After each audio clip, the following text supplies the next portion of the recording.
Nice that you looking at. The Fate of Ophelia. The Fate of Ophelia is a song by the American singer-songwriter Taylor Swift. It was released as the lead single from her 12th studio album, The Life of a Showgirl, on October 3, 2025, through Republic Records. Swift wrote and produced The Fate of Ophelia with Max Martin and Shellback. It is a dance pop, funk, and synth pop song with a new wave groove.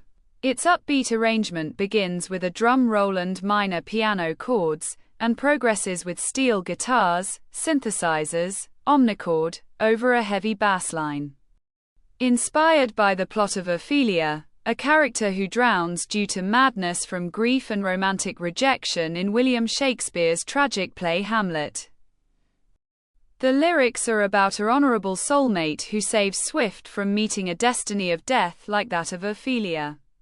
Music critics generally selected The Fate of Ophelia as one of the strongest songs on The Life of a Showgirl, praising its composition, hook, and vocal performance.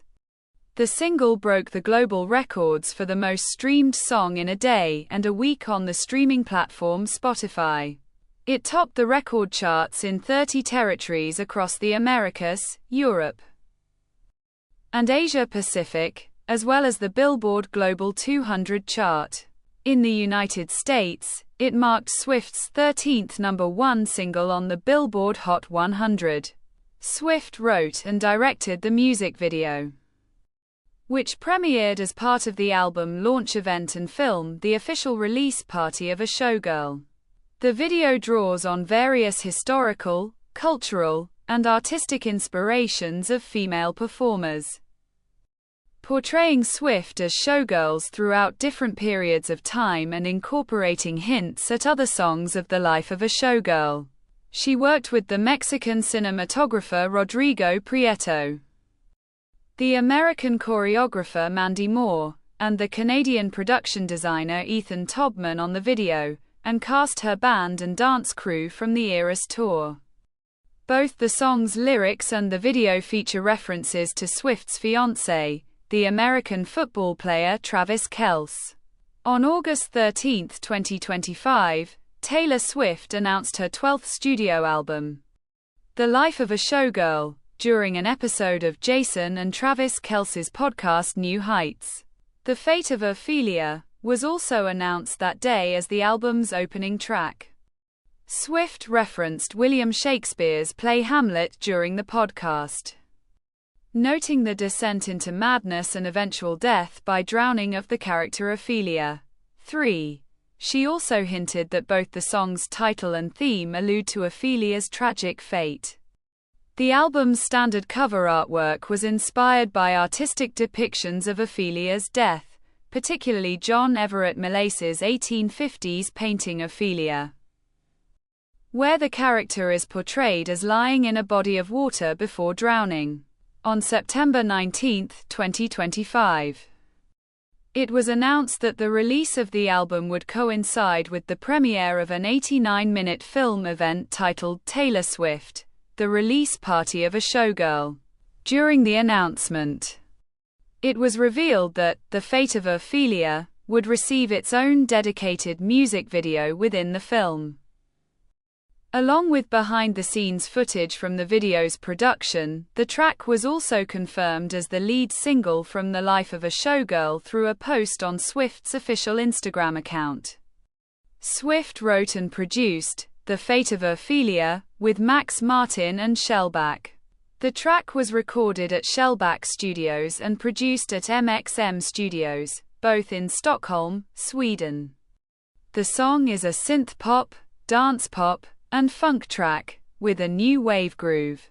The production begins with minor key piano chords and progresses into an upbeat production driven by synthesizers, rolling drums, steel guitars, omnichord tones, organ, and a heavy bass line. Swift's singing, mostly in her lower register in the verses, is assisted by reverb effects. The song received comparisons to Swift's past work and the music of other artists. According to Clash's Lauren Haig, The song is a modern take on 2000s funk pop.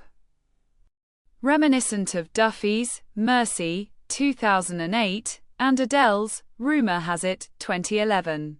Michael Wood of the Los Angeles Times wrote that the song evoked the British new wave duo Eurythmics. Maya Georgi of Rolling Stone and Alan Light of Esquire likened it to the music of Fleetwood Mac, and Ann Powers of NPR compared some production elements to those in Gorillaz's Clint Eastwood, 2001. Stevie Nicks' Stand Back, 1983, and Swift's Wildest Dreams, 2014. Giselle Au Nien Nguyen of the Sydney Morning Herald opined that the track has a darker tone that recalls Swift's 2017 album Reputation. The song includes numerous references to Swift's relationship with Kels. Swift pledges loyalty to an honorable and deserving man for saving her from a death similar to that of Ophelia. Throughout the song, Swift recalls moments when Kels supported her, drawing a parallel to how Ophelia might have been saved if she had received help. She also reflects on the period before they got to know each other. References include his career as a tight end for the Kansas City Chiefs.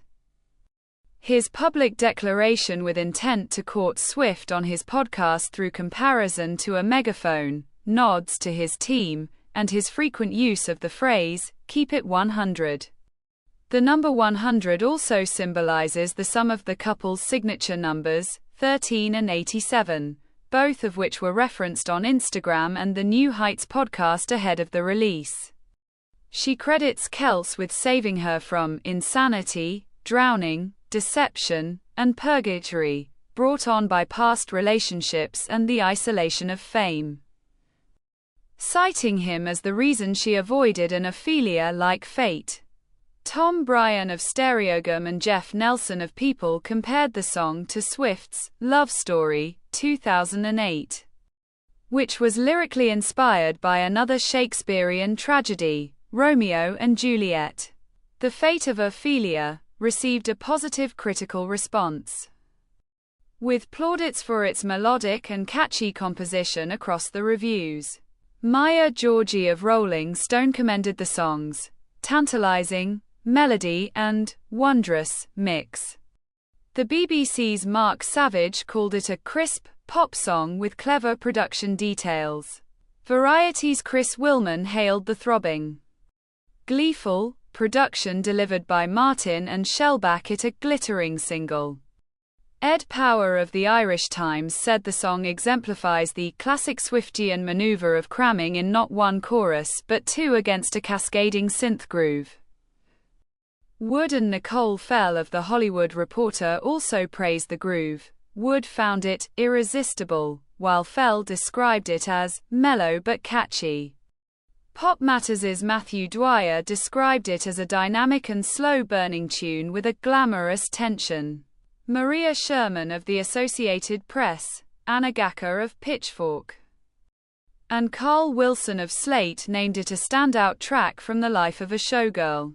In his list ranking the album's songs, Billboard editor Jason Lipschutz ranked The Fate of Ophelia second, calling it a masterclass in pop composition, featuring a star-crossed chorus and a pensive piano line that builds into squelched drums, chewy keys, siren cry harmonies, and plenty of clap-along opportunities.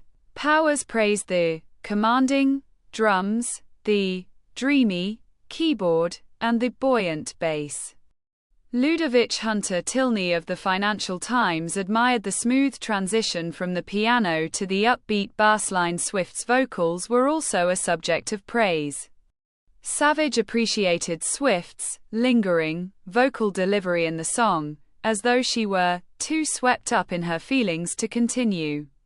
Haig remarked that Swift's purring lower register vocal enhanced the song. Hunter Tilney characterized her vocals as committed and charismatic. Power opined that Swift had never sounded better than she does on The Fate of Ophelia. Critics also praised the lyricism. The Independent's Roisin O'Connor dubbed it a sublime song. appreciating its literary flair. According to Barsha Dutta of the Times of India, the song acknowledges Ophelia's archetype but subverts the narrative for Swift, who has been candid about her struggles with heartbreak and isolation. There were less complimentary reviews. Spencer Kornhaber of The Atlanta commented that the song is relatively strong, if unexpectedly downcast. Will Hodgkinson of The Times claimed that while the production is catchy and the lyrics poetic, the analogy comparing Swift to Ophelia doesn't really work. Similarly, Hunter Tilney thought the lyrics conflating doomed Ophelia with a Rapunzel-style figure waiting in a tower for a heroic lover feel misplaced. Bryan disagreed, finding the lyrics effective. He argued that Swift is not changing the plot of Hamlet in the song, as Swift and Ophelia are two different characters. Ophelia still loses her mind and drowns herself there, but for the grace of Travis Kelce, apparently, goes Taylor Swift. She sings that she didn't go out like Ophelia because you saved her. On the streaming platform Spotify, The Fate of Ophelia broke the records for the highest single-day streaming figure, becoming the first song to accumulate 30 million streams in a single day, and the highest single-week streaming figure. The single topped the Billboard Global 200 chart for 2 weeks and debuted atop the record charts of at least 26 territories, including Belgian Flanders, Canada, Spain, India, Singapore, Portugal, Australia, New Zealand, the Philippines, and the United Arab Emirates, as well as in the top 10 in Argentina, Brazil, Finland, Hungary, Italy, Malaysia, Peru, Poland, and Slovakia. The Fate of Ophelia is Swift's first #1 hit in Austria, Denmark, Germany, Spain, and the Netherlands. In the United Kingdom, the song became Swift's fifth #1 single and opened with 132,000 units, which became the largest first-week sales of the year and the highest in Swift's career. In the United States, The Fate of Ophelia became Swift's 13th #1 single on the Billboard Hot 100, tying the record with Michael Jackson and Drake as the solo artists with the most chart toppers and placed behind Mariah Carey and Rihanna as the solo female artists to have most #1 songs. It debuted atop the chart with 92.5 million official on-demand streams, marking the biggest streaming week for a song since YouTube user-generated content was removed from chart calculations in 2020. In its second week, it remained at #1 on the Hot 100 and became Swift's record-extending 30th #1 song on the digital song sales chart after being made available for digital downloads. On Airplay charts, The Fate of Ophelia debuted in the top 10 of Pop Airplay, Adult Pop Airplay, and Adult Contemporary. It became the first song in history to debut in the top 10 of Pop Airplay. The music video for The Fate of Ophelia premiered on October 3, 2025, as part of the official release party of A Showgirl, which was screened in cinemas worldwide for 3 days as part of the album's promotional rollout. It was released on YouTube on October 5. Written and directed by Swift, the video sees her working again with dancers from the Eras Tour, choreographer Mandy Moore, and production designer Ethan Tobman. The music video is played twice during the official release party of A Showgirl, which also features behind-the-scenes footage from the production process. The video was made in collaboration with cinematographer Rodrigo Prieto, and rehearsals took place over 3 weeks. Filming for the music video's opening scene and the dressing room scenes took place at the Los Angeles Theater. The music video opens inside the foyer of the Los Angeles Theater before panning to a painting on the wall, the first of many depictions of various showgirls from different historical times. Swift starts as a model for a pre-Raphaelite portrait of Ophelia, in a similar vein to the Ophelia an Art Nouveau painting by Friedrich Heiser. Swift is then portrayed as a blonde burlesque performer in the style of Marilyn Monroe, a 1960s Ronnie Spector-like go-go dancer, a stage actress similar to Sarah Bernhardt, and an Esther Williams-type actress in a musical number in the style of Busby Berkeley. Later on, Swift wears a dress made of rope and resembles Elizabeth Taylor before the scene transitions to a Bob Mackie-style showgirl routine. And finally, a pop star at an after-party in a hotel room. The end of the video features Swift half-submerged in a bathtub, an image which is featured on the album cover for The Life of a Showgirl. Danielle Pasquale from Billboard identified several Easter eggs in the video, including choreography with chairs similar to that in Vigilante Shit during the Eras tour, as well as Swift catching a football and 87 being the hotel room number, both references to Kels. In addition, Vancouver's Science World makes a brief appearance near the end of the video. Vancouver was the location of the last show on the Eras tour.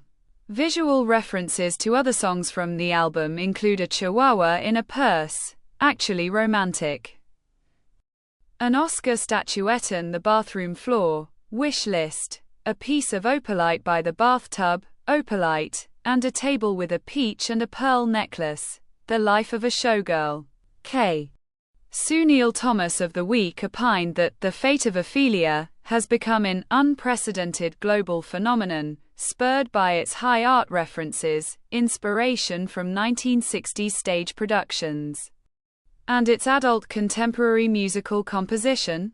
He also highlighted its viral dance on Instagram, YouTube, and TikTok. The music video trended at the #1 spot on YouTube, receiving 25 million views within 3 days. Publications reported that, following the release of the video, hundreds of fans flocked to the Museum Wiesbaden in Wiesbaden, Germany, to view the painting Ophelia. The museum director Andreas Henning stated, "We are surprised and delighted that Taylor Swift used this painting from the museum as inspiration for her video. This is, of course, a great opportunity to attract people to the museum who don't know us yet." The October 18th, 2025 episode of the American late-night show Saturday Night Live included a sketch featuring a parody of The Fate of Ophelia, performed by the American singer Sabrina Carpenter, actress Chloe Fineman, and comedians Marcelo Hernandez and Andrew Dismukes. This is the end of the video. Don't forget to subscribe. See you next time. Bye.